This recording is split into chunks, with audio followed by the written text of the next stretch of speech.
Nervousness was regular, and it is acceptable to acknowledge it and exercise all safeguards. A large portion of the vulnerability was established in our tension of coming down with the infection or communicating it to our friends and family. It is normal to have this uneasiness and even reasonable. We should comprehend emotional wellness by understanding the truth part of the pandemic so we are not excessively reproachful of ourselves. Actually, we don't have a clue what's going on or what will occur. We do realize that there is a vulnerability about what's to come. What we can do is practice all safeguards. Practicing precautionary measures gives a feeling of solace that we are doing all that we can in our control to keep away from the infection, assembles our certainty and energizes inspiration. The preventive model is something that should be implemented start to finish by the seniors to their youngsters. As seniors, it is our duty to be the correct good examples. Subsequently, we should energize our family companions and youngsters to follow the correct data and play it safe. We are in the middle of chaos. No one has experienced this and no one expected it. Yet, it has to be accepted. Focus on today and not on tomorrow. Planning for the future, such as vacations, is going to be of no use in times of uncertainty. You may plan for a trip but end up in quarantine. This will add to anxiety and frustration. An important part of staying positive is to be productive. Yet, we cannot view productivity in the pre-COVID productive definition.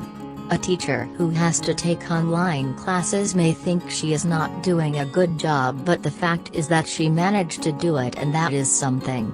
Even household management is productive, and we should count it as such in our measurement of productivity.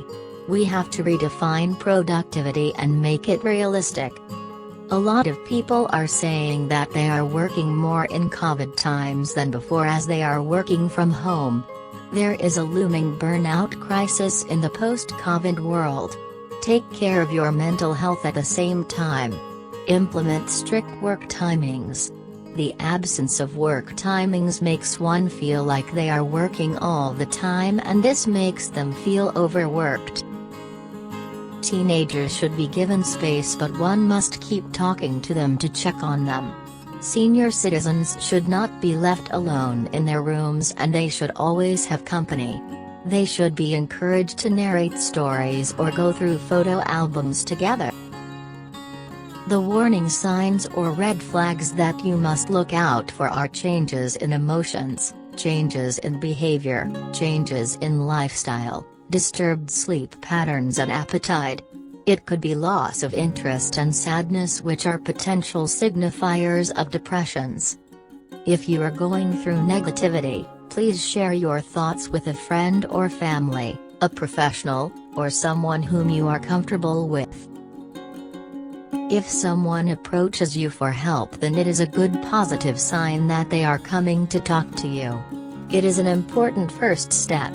Offer support and give them confidence to talk to you. Facilitate the option of talking to an expert, but don't push them. The support system must be supportive to properly guide the person. First off, stay aware of some sort of schedule. On the off chance that your common routine isn't attainable any longer, make another one. The WHO prescribes you get going to bed at comparative occasions, eat at ordinary hours, and timetable spaces for individual cleanliness and exercise. The consistency of the routine may help you feel more in charge, which is significant for psychological well-being, as per the Mayo Clinic.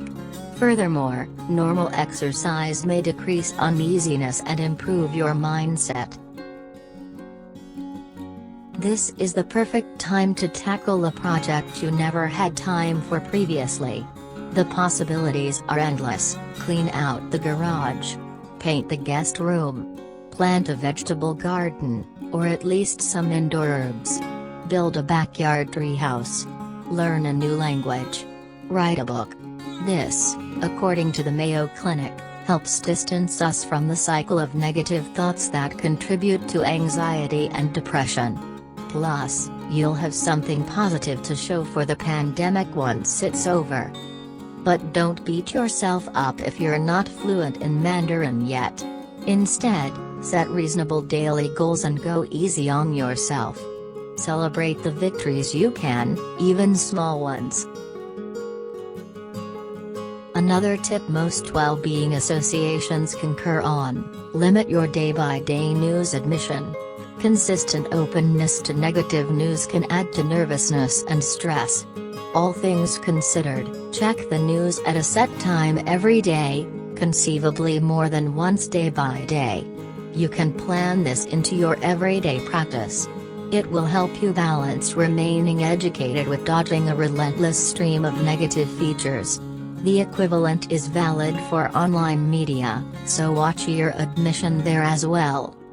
In case you're searching for extra data explicitly identified with COVID-19, make sure to search out dependable sources, for example, the CDC and WHO. The COVID experience has caused us to reflect on quality of life, health and well-being and, just as important, end of life. During this time, spiritual care forms a vital component of holistic health management, especially in terms of coping, coming to terms with illness, suffering and ultimately death. The relationship with the transcendent or sacred has a strong influence on a people's beliefs, attitudes, emotions and behavior. Populations, communities, families and individuals have always found solace through their religious or philosophical beliefs during times of personal adversity and widespread anxiety or disaster. Although spiritual care has always been a part of the domain of religious beliefs, a more contemporary perspective is that spiritual care forms part of the human psyche and thus forms part of human care, health and well-being for families, patients and healthcare workers. Spiritual care deals with the provision of compassion and empathy during periods of heightened stress, distress and anxiety within care. Remember, just taking a short break from sitting, by doing 3-4 minutes of light-intensity physical movement, such as walking or stretching, will help ease your muscles and improve blood circulation and muscle activity. Regular physical activity benefits both the body and mind.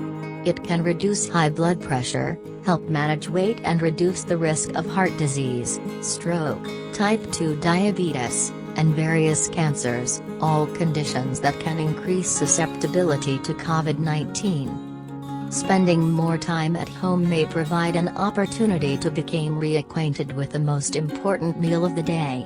Always consider a full breakfast of good natural carbohydrates and plant-based protein. Practice light meal of fruits during late afternoon meal.